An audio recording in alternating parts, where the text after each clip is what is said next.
Bienvenidos al podcast Mujeres con Energía. Mi nombre es Cecilia Mozas y en este espacio buscamos acercarnos a las voces que lideran y que transforman el sector energético en Paraguay.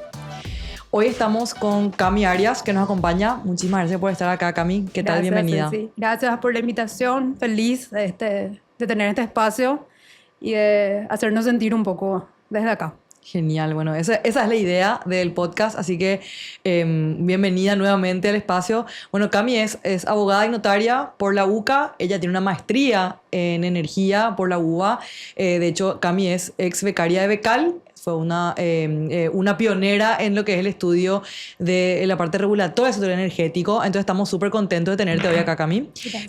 Además ella trabaja en el sector eléctrico hace más de 15 años y también trabaja con diferentes organismos, entre ellos el CEARE, coordinando esfuerzos para poder justamente traer más conocimiento acerca de lo que es la regulación energética al Paraguay. Y bueno, vamos a escuchar acerca de eso seguramente hoy también y otros temas. Así que, Sí. bueno, ¿cómo estás, Cami? ¿Qué tal? Bien, súper bien, súper bien. En serio, feliz de tener este espacio. Bueno, Hablemos de energía. bueno, mira, lo primero que te quiero preguntar es ¿cómo aterrizaste en el sector energético? Aterriza de casualidad en el sector energético. En realidad, yo soy civilista de alma. Me gusta muchísimo el derecho civil. Quería estudiar daños. Pero, bueno, surgieron las becales, decía, uno de los requisitos era que estudiemos algo que tenía que ver con nuestros trabajos, algo que podía redituarle algo a nuestro país.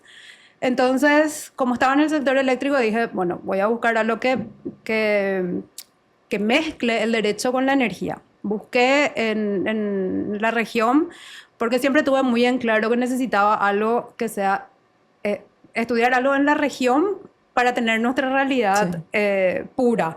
Estudiar algo ideal me parecía genial, pero no iba a poder aplicarlo eso acá. Entonces ahí fue que me crucé con el CEARE, me crucé con la Universidad de Buenos Aires y se mezclaron tres cosas: el derecho a la energía y la ciudad que amaba, la ciudad a la que quería ir a vivir.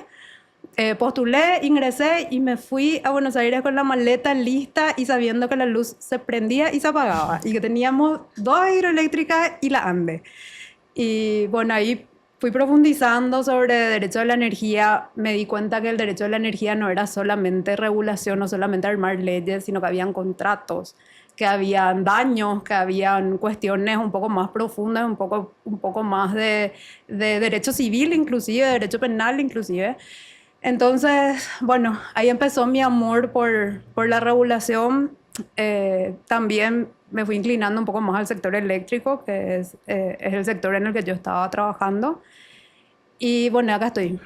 8 años después de retornar, estoy todavía aprendiendo todos los días, todavía investigando mucho y todavía soñando demasiado con un montón de cosas que podemos hacer en Paraguay. Genial, o sea, un aterrizaje casi fortuito, pero, digamos, encontraste después cabida, porque, claro, para contextualizar, acá hay demasiado por hacer en el sector eléctrico, ¿verdad? Muchísimo. Y realmente, cuando uno analiza los cambios regulatorios, muchas veces está vinculado con los cambios tecnológicos, ¿verdad? Sí, totalmente. Y aquí no tenemos cambio tecnológico en lo que es tecnología de generación hace más de 50 años, ¿verdad? De hecho que, mira, según los historiadores, entró la energía eléctrica a Paraguay después de la guerra de la Triple Alianza. Nosotros tenemos ANDE desde el 48, pero la ley del sector eléctrico desde el 64. Nunca, jamás se revisó. Así mismo. Entonces, nosotros tenemos ley del 64 con realidad del 2025. Con un montón de necesidades, con un montón de nuevas tecnologías, con un montón de falencias y con leyes un poco aisladas que no están todas sujetas a la misma realidad de 1964 que hay que armonizar de alguna manera. Y siempre hablaba de que, le decía a la gente, nosotros estamos preparados para en el 2023 se tiene que revisar el anexo C, en el 2023 se tiene que analizar el Tratado de Itaipú, pero nosotros no nos preparábamos para qué iba a pasar después del 2023 o para los posibles escenarios que podían venir. Y hoy, a 2 años del 2023, 3 años, no, 2 años, el 2023, nos damos cuenta de que necesitamos armonizar reglas, necesitamos reformar el sector y no es algo que nos damos cuenta ahora, es algo que se viene avisando desde hace 20, 30 años y hoy chocamos con la realidad de que subió nuestra demanda, de que podemos quedarnos consumiendo toda la energía, no tenemos nuevas fuentes, no tenemos formas de que vengan inversores porque nuestra seguridad jurídica está todavía ahí tambaleando. Tenemos leyes, pero no tenemos procedimientos. Hay demasiado por hacer. En cuestión regulatoria hay demasiado por hacer todavía. Totalmente. O sea, es que un punto, o sea, que me gustaría contextualizar también, que me parece que mencionaste súper acertadamente, tiene que ver con, bueno, en el 48, o sea, un poco historia, ¿verdad? En el 48 se nacionalizó la ANDE, ¿verdad? En 66 salió la ley, pero ¿para qué estaba la ANDE? La ANDE estaba para electrificar el país, o sea, no Sí. había acceso a la energía eléctrica, ¿verdad? Entonces, digamos que la misión de la ANDE, así como la misión de Electrobras, por ejemplo, en Brasil en su momento fue, ok, vayan y electrifiquen el país, ¿verdad? Claro. Pero esa misión se cumplió ya en los años 2000. Claro. Entonces, ¿qué es lo natural en los sectores regulatorios, o sea, en los sectores regulados? Es, ok, ya está esta misión, ahora hay una nueva misión que tiene que ver con mejorar la calidad del servicio y también prepararse para el futuro. Y entonces lo natural sería, bueno, ¿hay algún cambio que tenemos que hacer aquí? ¿Verdad? Por ejemplo, hay muchas cosas que funcionan perfectamente. El modelo verticalmente integrado tiene sentido en un país como Paraguay, ¿verdad? Pero ¿qué cambios se pueden hacer para ayudarle a la ANDE a cumplir con esta nueva misión que tiene? Porque la otra ya la cumplió perfecto, ¿verdad? Y eso es muy importante lo que decís. En el 48 la misión era electrificar Paraguay, pero empezamos electrificando Asunción y recién hace 2, 3 o 4 años que Paraguay completamente tiene acceso a la energía, con líneas de transmisión y todas esas cosas. Es súper importante revisar esa ley orgánica de la ANDE, por más de que hayan sectores que estén reacios a eso. Pero hay que tener en cuenta también que Paraguay marca su propio ritmo dentro de la regulación energética a nivel mundial y a nivel regional. Toda la regulación, todo el boom de la regulación energética en América Latina empezó en la década de los 90 con Chile, haciendo los primeros cambios regulatorios mientras nosotros seguíamos tratando de electrificar nuestro país, tratando de llegar a los lugares más recónditos, tratando de que haya luz por toda la República. Y hay cuestiones como el monopolio de la ANDE que tendríamos que revisar. La integración vertical, como decís, para Paraguay y para nuestra realidad es importante, es interesante y funciona, pero ANDE no da abasto con eso. Entonces, deberíamos pensar también en abrir nuestro mercado, mantener los monopolios naturales, pero abrir un poco nuestro mercado también y que ANDE sea un competidor más. ¿Pero qué necesitamos para eso? De vuelta, cambios regulatorios y darle seguridad jurídica a las empresas que quieran venir a invertir en las diferentes actividades del sector. No solamente en generación, porque ¿qué problema tenemos nosotros? Nosotros tenemos la falta, o sea, no es la falta, sino la falsa seguridad de que nosotros tenemos energía para rato. Nosotros creemos que como tenemos hidroeléctrica, tenemos energía eléctrica para rato, y no es así. Entonces, necesitamos diversificar nuestra fuente, y no es algo que te digo yo, o que venimos a hablarlo acá y redescubrir la rueda, algo que se viene hablando en el sector hace muchísimo tiempo. Entonces, necesitamos diversificar la matriz, pero ¿cómo diversificamos la matriz si es que no tenemos infraestructura, por ejemplo? ¿O cómo diversificamos la matriz si es que no tenemos seguridad de que va a llegar a todos los lugares o no tenemos un mecanismo para inyectar ese excedente a la red, por ejemplo? Seguimos hablando de cosas muy utópicas, de cosas que están en papel, pero no tenemos procedimientos todavía.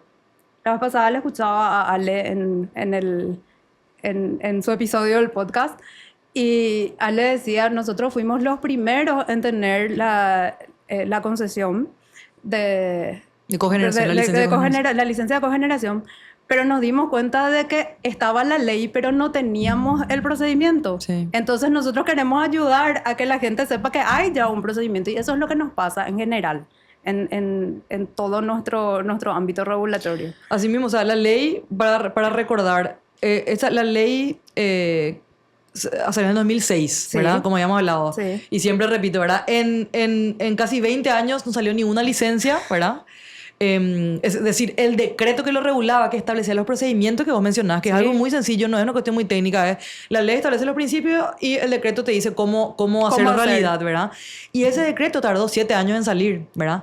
Y en el 2022 recién la primera licencia, ¿verdad? Eso, si bien es una gran... ¿Por qué? Porque es tan lento, también responde a una urgencia que nuestro país y se mueve con base en las urgencias o con base en lo consumado, ¿verdad? O sea, ya pasó el problema y ahora cómo se resolvemos. Somos reactivos. No es tipo cómo vamos a hacer para que esto no suceda, es cómo solucionamos el problema que ya pasó. Y entonces, ¿qué vemos hoy, verdad? Como vos decís, vemos que tenemos una necesidad de aumentar en un 40% por lo menos la disponibilidad de capacidad instalada. O sea, hoy tenemos menos que 8.000 megas porque en realidad no es 100% disponible la porción que tenemos en Itaipú ni en Yacyretá por diferentes aspectos técnicos y necesitamos aumentar hasta 12.000 megas por lo menos entre el 2030 y 2040, ¿verdad? Para estar a tono nomás con la demanda. O sea, imagínate lo grave que es eso en el sentido de que hoy en día todavía no estamos ni siquiera aumentando en 1 giga, por decirte así. O sea, todavía no estamos avanzando en el nivel que debemos avanzar, ¿verdad? Entonces, un tema aquí que te quería preguntar es, viendo vos la experiencia que tenés en Argentina, conversando con la gente del CEARE, que me gustaría que nos comentes un poco de qué se trata. ¿Qué vacíos, desafíos concretos, si tenés que mencionar 3, por ejemplo, que a vos te parezcan así, por favor, trabajemos en esto? ¿Qué ves? ¿Cómo podemos avanzar? Y mira, el CEARE es el Centro de Estudios de la Actividad Regulatoria Energética de la Universidad de Buenos Aires. Es un lugar, un espacio que inició con unos cuantos profesionales de distintas áreas, una mesa multidisciplinaria, ingenieros, economistas y abogados, centrados en estudiar la actividad regulatoria de energía. Y ellos hoy se están expandiendo, ya son mucho más conocidos a nivel regional y tienen su peso específico a nivel regional. Para mí es un sueño que eso exista en Paraguay. O sea, en primer lugar, creo que uno de los mayores desafíos es dejar de pensar que la energía es solamente una cuestión de ingenieros, sino abrirnos un poco más a las otras disciplinas.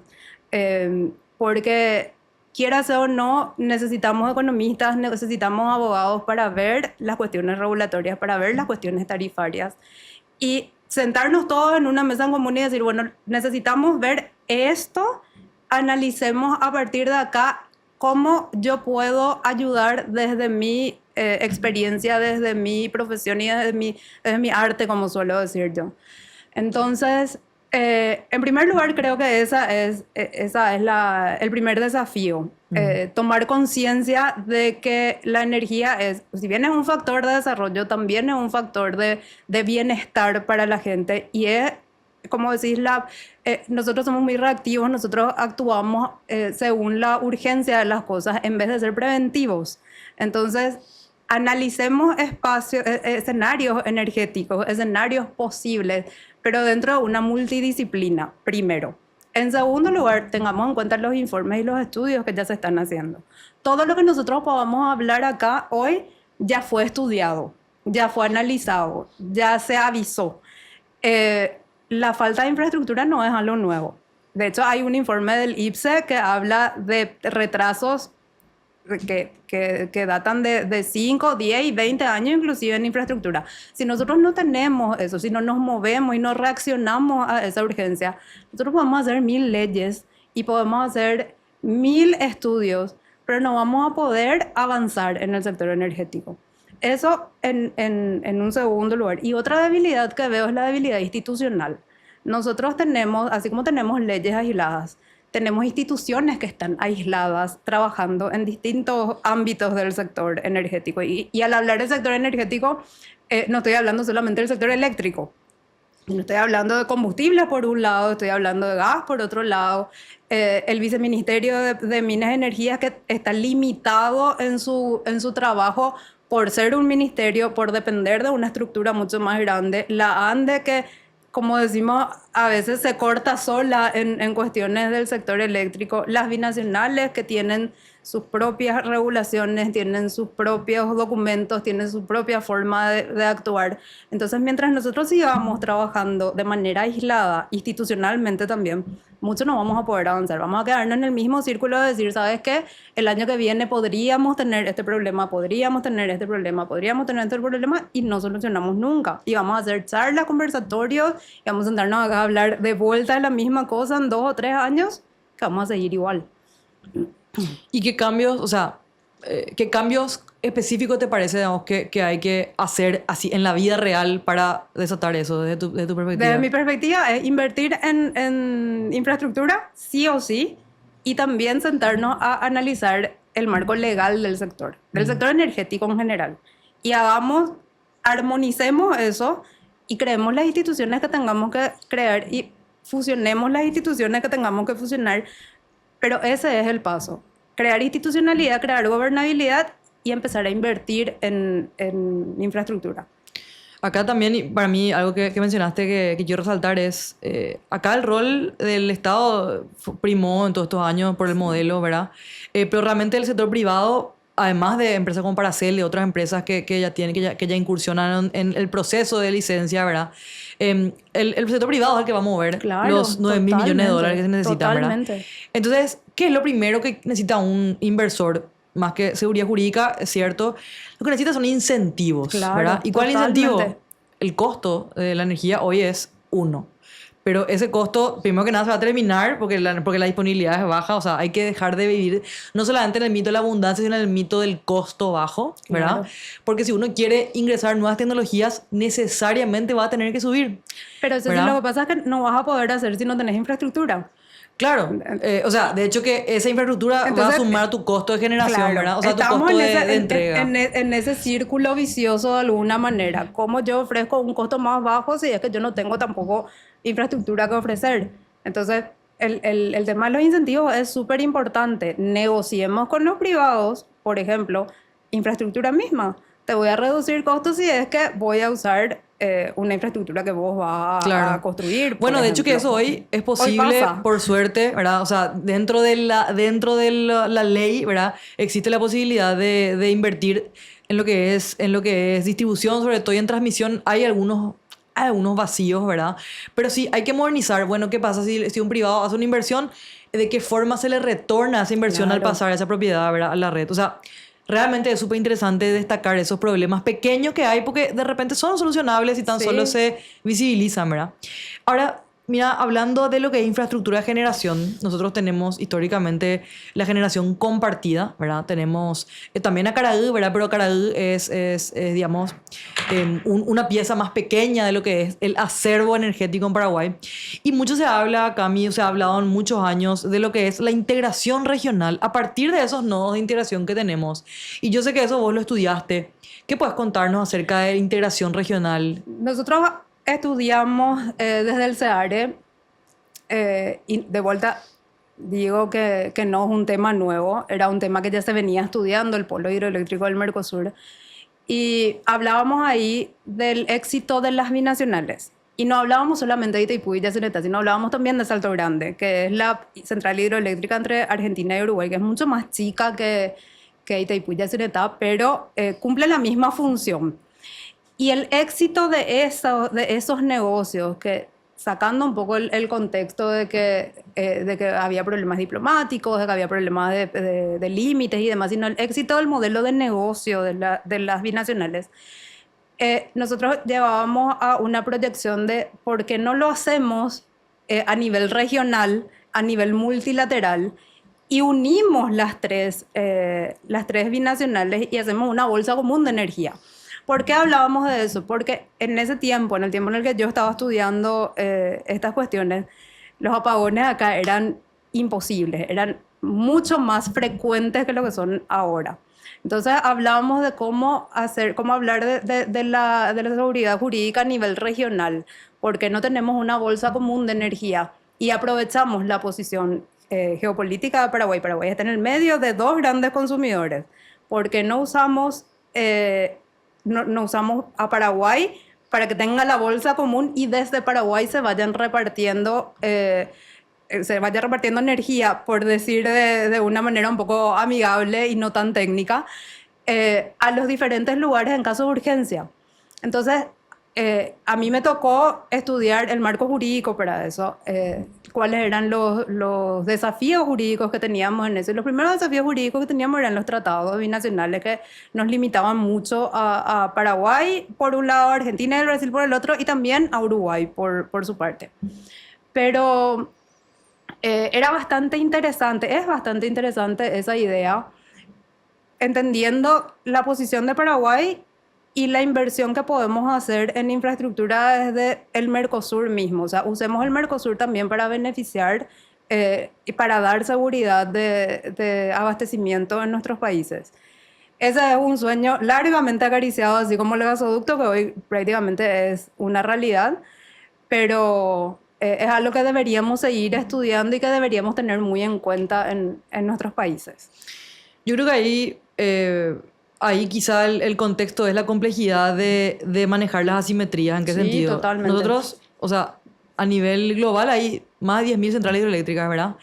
Y de esas 10.000 centrales, solamente hay 61 centrales transfronterizas, o sea, que están en 2 países al mismo tiempo. Y eso no es porque no hay ríos transfronterizos, porque todos los ríos, ¿verdad? Prácticamente el mundo está interconectado a través de los ríos, pero por lo difícil que es coordinar entre 2 países, ¿verdad? Sí. Entonces, por ejemplo, tenemos el caso de Itaipú, Salto Grande, Yacyretá, ¿verdad? Pero en Europa, desde el año 1920, ya tienen centrales hidroeléctricas compartidas así. Tienen en Escandinavia, por ejemplo.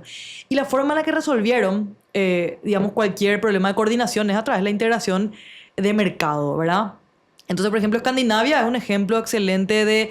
Tienen los ríos principales, son tres o cuatro países que están interconectados y solucionaron sus problemas o, digamos, las diferencias que hay entre las demandas, justamente integrándose a partir de las binacionales, en realidad de las centrales transfronterizas. Entonces, yo creo que hay demasiados ejemplos acerca de cómo se puede hacer. En Latinoamérica está CEPAC. Claro, también. O sea, tenés acá, o sea, en otras palabras, a ver, la tecnología de las hidroeléctricas es una tecnología madura. Hay muchísimas hidroeléctricas, sabemos cómo funcionan. Hay menos transfronterizas, pero las hay. Y ya tenemos la fortaleza del músculo de la coordinación. Entonces, es solamente, digamos que eso resulta bastante lógico avanzar hacia complejizar eso, ¿verdad? Así que me parece súper interesante ese punto de investigación, Cami. Y ahora, para mí, ¿cuál es el desafío que yo veo ahí? Me gustaría conocer tu perspectiva. Es justamente esta coordinación a nivel regional. ¿Por qué? Porque sabemos que hubo, y ahí vos sabrás mucho mejor que yo esto, sabemos que hubo una consulta en una provincia argentina cerca de una de las centrales binacionales donde se rechazó la posibilidad de construir, ¿verdad? Sí. Entonces, ¿cómo se aborda eso de forma regional? Sobre todo en un contexto donde Paraguay y Argentina no son los países que se caracterizan por su estabilidad institucional, ¿verdad? ¿Qué pasó ahí? ¿Y qué ventana hay todavía para esas inversiones binacionales? Yo creo que esa consulta es un tema que mucha gente desconoce, el tema de la consulta popular que se hizo para esa binacional, que nos afectaba también en parte. Creo que el primer paso es ese, justamente, hacer una consulta y contar un poco los beneficios, contar, como decís, sobre nuestra musculatura energética, sobre la robustez de nuestro sistema y mostrar un poco cuál es la necesidad. Porque la gente se va a negar sí o sí, como se negaron a las centrales nucleares en Argentina y se hicieron finalmente y se dieron cuenta al final de que era algo beneficioso, como se negaron quizás en su momento a Itaipú y Yacyretá. La gente se niega a lo desconocido. Entonces, yo creo que lo primero que tenemos que hacer es mostrar cuál es nuestra necesidad, mostrar, bueno, miren, esta es nuestra posible solución y calmar nuestro pueblo en primer lugar. Y en segundo lugar, aprovechar las buenas relaciones que hay entre países. Porque no siempre se da eso, no siempre se da que tenemos buena relación con nuestros países vecinos, no siempre se da que hay buen trabajo entre ministerios de energía, entre viceministerios de energía, entre instituciones. Entonces, aprovechar la coyuntura política actual, quizás, es importante para una cuestión de estas y para analizar un poquitito más en profundidad y decir, bueno, miren, este es nuestro problema y esto es lo que podemos hacer, ¿qué les parece si vamos avanzando en el tema? Pues si no, de vuelta se queda en el cementerio de las teorías, se queda Así otra mismo. vez en el papel, se queda otra vez en una tesis estudiada en alguna biblioteca, en algún repositorio.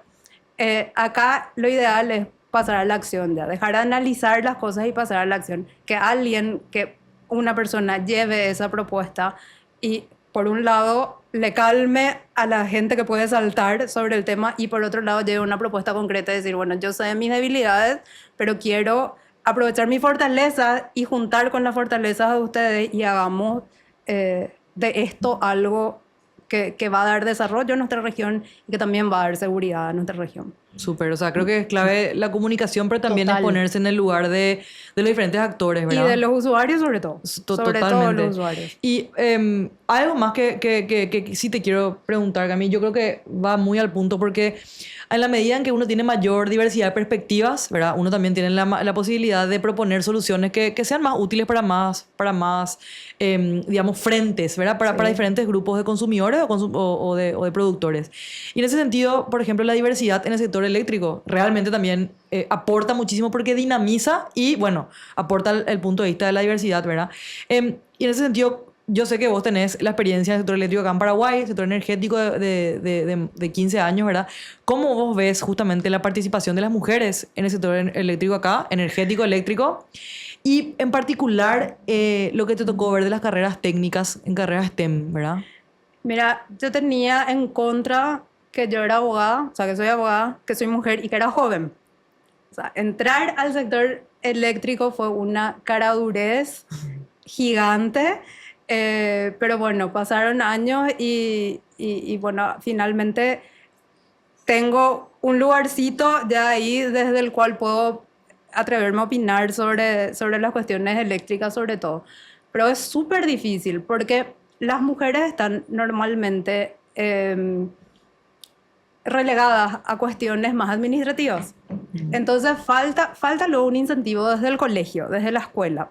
Escuchaba hace unos días una charla de Michelle Bachelet en OLAE y ella decía, hay que derribar el mito en los colegios de que los hombres son mejores en matemáticas, porque las mujeres desde ahí empiezan a decir, bueno, yo no voy a poder ir a esta área, yo no voy a poder esto, yo no voy a poder aquello, y hay sesgos muy invisibles, o sea, algunos muy visibles y algunos muy invisibles, entonces falta incentivo desde los colegios, de las escuelas, para ir a carreras STEM. Y no solamente a carreras STEM, acá hay dos abogadas hablando de energía, las carreras sociales también tienen mucha incidencia en el sector energético en general, no solamente eléctrico. Es cuestión de atreverse. A mí me encanta romper barreras, a mí me encanta romper estereotipos y es cuestión de atreverse nomás. No, la verdad que ahí cuando dijiste eso me acordé de una frase que yo suelo decir y que los ingenieros suelen decir con los que trabajamos, ¿verdad? Te dicen, mira, acá en Paraguay no hay problema técnico, o sea, está todo hecho, la tecnología Está todo en el manual. el problema son las regulaciones y bueno, pues entonces necesitamos más interdisciplinaridad, más participación digamos, de voces como más mujeres, ¿verdad? Que tengan una visión un poquitito distinta del problema para poder proponer soluciones, Y no ¿verdad? solamente eso, Ceci, realmente a nivel de organizaciones internacionales se pelea mucho por la participación de la mujer, no solamente en cargos de dirección, sino también para liderar proyectos. Mm. Porque las necesidades de las mujeres, como mamá, como compañera, como amiga, como lo que sea, son distintas a las de los hombres. Y ahí vamos a hablar probablemente de psicología y de neurociencia y de un montón de otras disciplinas, pero las necesidades de las mujeres son distintas y las mujeres aportan mucha visión a la realidad del sector energético. OLADE, por ejemplo, hace mucho énfasis en que sean las mujeres las que lideren proyectos de energía solar en comunidades indígenas o en comunidades del campo, porque ellas saben cuál es la necesidad de su comunidad, que probablemente el hombre no se da cuenta. Entonces, no solamente hablamos de carreras STEM, no solamente hablamos de carreras de ciencias sociales, sino que hablamos de la mujer en general. Del rol de la mujer. Del rol de la mujer en general en la sociedad. En las familias En la y en las familia, comunidades, sí, ¿verdad? así mismo. Mira, que a mí me parece excelente esta visión que va más allá de las carreras, más allá de dar participación de profesionales y centrarnos en el rol de las mujeres en sus lugares de la familia, de la comunidad. Creo que es una perspectiva que hasta ahora no le habíamos tocado acá, así que te agradezco muchísimo por traer eso a la mesa y también por acompañarnos hoy y compartirnos tu experiencia y tu conocimiento del sector eléctrico y regulatorio. Con esto hoy cerramos el episodio. Estamos súper contentos de haber compartido contigo hoy. Y bueno, también agradeciendo a la producción y agradeciendo a todos los que nos escuchan, quiero despedirme y decir, bueno, los vemos la próxima en otro episodio de Mujeres con Energía. Por favor, síganos en las redes, @con.energía. Pueden encontrar todos los episodios en Spotify o en sus redes de preferencia y también en YouTube nos pueden ver. Así que nos vemos. Hasta la próxima.